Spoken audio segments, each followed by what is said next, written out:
All right, get ready because today we're diving deep into Zurich.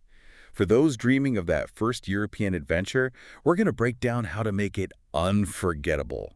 Think charming, historic streets, those amazing lake views, and, oh yeah, probably some Swift chocolate along the way. And what's so cool about Zurich is that it's not just a postcard city, you know? Yeah. You've got history and culture blended with this modern vibe that really draws you in. So let's get practical. First things first.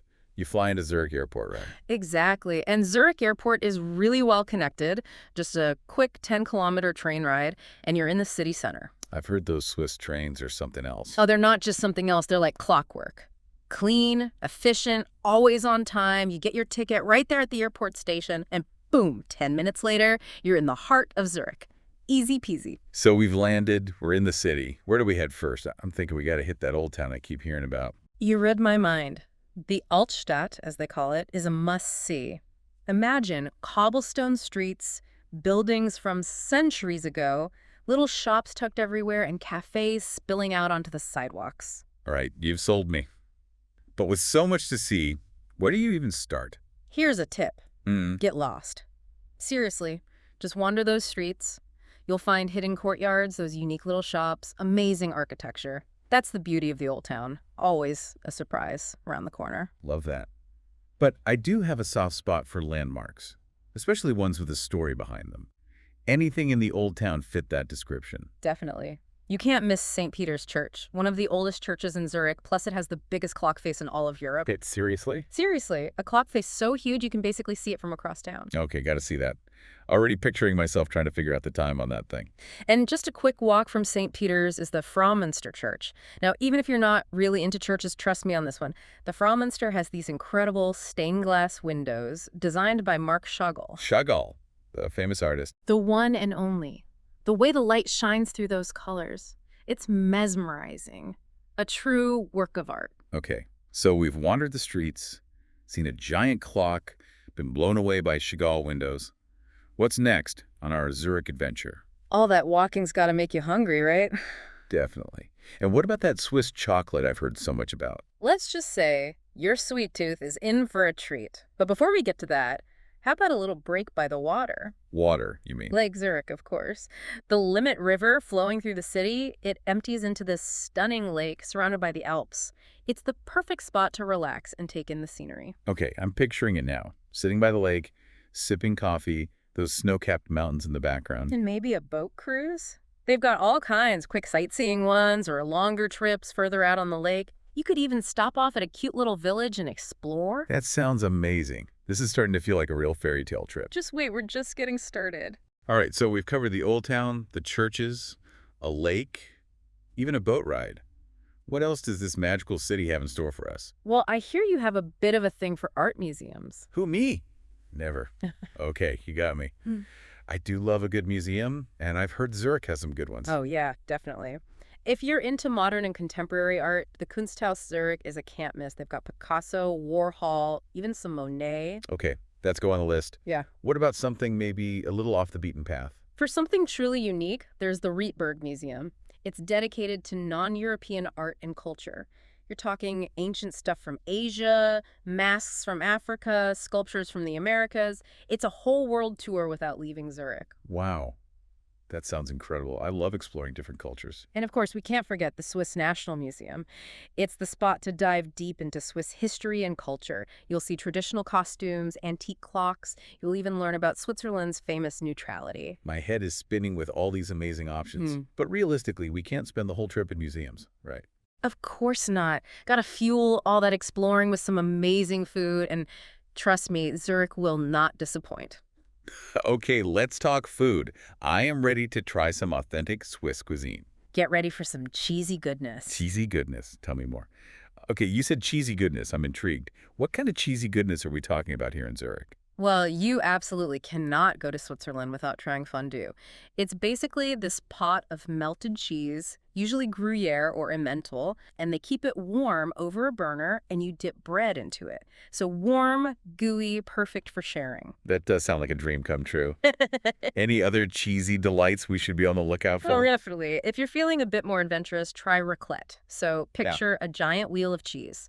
melted right there in front of you, and they scrape it onto your plate, usually served with potatoes, pickles, little onions. It's quite an experience. Oh my gosh, I can just imagine those cheese pulls. Is there anything for someone who's not, totally obsessed with cheese? For sure. If you want something a little heartier, try rusty. It's like a crispy potato pancake, can be a side dish, or they'll top it with all sorts of stuff, like cheese, of course, bacon, even a fried egg. Okay, now I'm seriously starving. But I know Zurich has more than just the traditional Swiss food, right? Oh, absolutely. Zurich is a really diverse food scene. You'll find Italian places, trendy Asian fusion, even some Michelin-starred spots if you're feeling fancy. So many choices. This is going to be tough. Speaking of tough, how about we try to map out an itinerary for this trip? Don't worry, I've got some ideas. Let's start with day one. You'll probably arrive in the morning, so why not drop your bags at the hotel and head straight for that old town? Get lost in those charming streets, take it all in, maybe have a coffee and a pastry at a local cafe. That sounds like the perfect way to start things off. What about lunch? For lunch, I'd say find a cozy spot in the old town and try that fondue or raclette we were talking about. It's a fun, memorable experience, especially if you're with friends or family. Okay, cheese for lunch it is. And then what about those iconic churches we mentioned? After lunch, head to St. Peter's Church, check out that amazing clock face, then over to Frauminster Church to see those Chagall windows. You won't regret it. And then I'm thinking a relaxing walk along the Limit River. Exactly. Take in those views of the lake, the mountains, maybe even hop on one of those boat cruises, get a different perspective.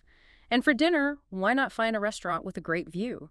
Enjoy the sunset over the lake while you have some delicious Swiss food. Okay, day one is already shaping up to be pretty fantastic. How about day two? More museums. We can definitely squeeze in a museum or two. How about starting the day at the Kunsthaus Zurich? Great way to get your art fix and see works by some of those famous artists. And what about that unique museum you mentioned? The one with art from all over the world? Yes. In the afternoon, head over to the Rietberg Museum. It's a journey through different cultures and a nice change of pace from the modern art at Kunsthaus. Love that idea. What should we do after the museums? How about some retail therapy? Zurich is known for its high-end shopping, especially along Bahnhofstrasse. Even if you're not looking to spend a lot, it's fun to window shop and see all the latest stuff. And if we are looking to spend, what should we be on the lookout for? Well, Zurich is famous for its luxury watches, so if you're into that, you'll be in heaven. And of course, gotta get some Swiss chocolate. There are chocolate shops everywhere, so you'll have plenty of chances to indulge. I'm going to need an extra suitcase for all that chocolate. Now, I'm thinking day three needs to involve some serious adventure. I agree. For day three, let's escape the city. Let's head for the Swiss Alps. Yes, the Alps have been calling my name. What's the best way to get there from Zurich? It's really easy. Trains from Zurich go to all sorts of towns in the Alps. You can choose your destination based on what you're into, like hiking, skiing, or just taking in the scenery. So many options. Do you have a favorite spot in the Alps? One of my favorites is Lucerne. Charming town on a beautiful lake, surrounded by mountains. You can do a boat cruise on the lake, visit the famous Chapel Bridge, even take a cable car up to Mount Pilatus for amazing views. Lucerne sounds incredible. Are there any other towns worth checking out in the Alps? Totally. Interlaken is really popular, known for its adventure sports like paragliding and whitewater rafting. If you want something quieter, more off the beaten track, maybe check out a smaller village like Grindelwald or Wengen. They've got stunning views and some incredible hiking trails. Okay, this day trip to the Alps is sounding better and better. But what if we don't want to leave the city on our last day? Any other ideas? Of course. If you'd rather stay in Zurich on day three, you could visit that Swiss National Museum, learn more about the country's history and culture. Or, if you're feeling artsy, spend the day at the Museum of Fine Arts. They have a huge collection of European paintings and sculptures. Those are great options, too. This itinerary is coming together nicely. Before we get too carried away, though, are there any practical tips or things we should know before we go to Zurich? Great question. There are definitely a few things that can make your trip smoother. Okay, hit us with those insider tips. Okay. Hit us with those insider tips. What do we need to know to make the most of our Zurich adventure? Well, first off, Zurich is really safe, and it's easy to get around. You'll find most people speak English, especially in the touristy areas. That's good to know. Yeah. What about getting around the city? We talked about trains, but are there other options? Zurich has amazing public transportation, trams, buses, even boats. You can get a Zurich card, gives you unlimited travel on everything, plus free or discounted entry to museums and stuff. It's a good deal if you're planning on doing a lot of sightseeing. Sounds convenient, Mm. and probably a great way to experience the city like a local. What about currency? Should I exchange money before I get there? Switzerland uses the Swiss franc. A lot of places take credit cards, but it's still good to have some local cash, just in case, for smaller purchases or places that don't take cards. You can exchange money at the airport or banks around the city. Got it. Now, what about tipping?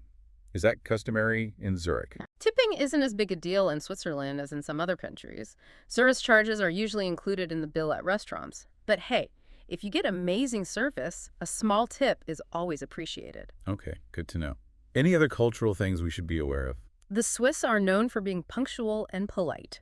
It's good manners to greet people with a grüezi, that's hello, or guten Tag, which is good day. And if you're invited to someone's home, it's nice to bring a small gift, like flowers or chocolates. Great tips. I want to make sure we make a good impression. Anything else we should pack besides comfy shoes and a big appetite for cheese? Zurich weather can be unpredictable. You might get all 4 seasons in one day, so layers are key. And don't forget a universal adapter if you're bringing electronics from outside Europe. Awesome advice. I'm feeling so much more ready for this trip. Thanks so much for all the tips and suggestions. My pleasure. I really hope you have a fantastic time exploring Zurich. It's a city that really does have something for everyone. I have no doubt about that. This deep dive has been amazing. It's like we've already gotten a taste of Zurich without even leaving home. That's what we try to do, spark your curiosity, make you want to get out there and explore. Mission accomplished. For all our listeners out there, if you're looking for a European adventure, one that has history, culture, amazing scenery, and of course delicious food, Zurich is calling your name. It's a city that will capture your heart and leave you wanting more. And as you wander through the Old Town, take a boat ride on the lake, or maybe even hike in the Alps, think about this. What hidden gem are you most excited to discover in Zurich? Ooh, I love that. And don't forget to share your Zurich adventures with us. We want to hear about all your discoveries. Until next time, happy travels!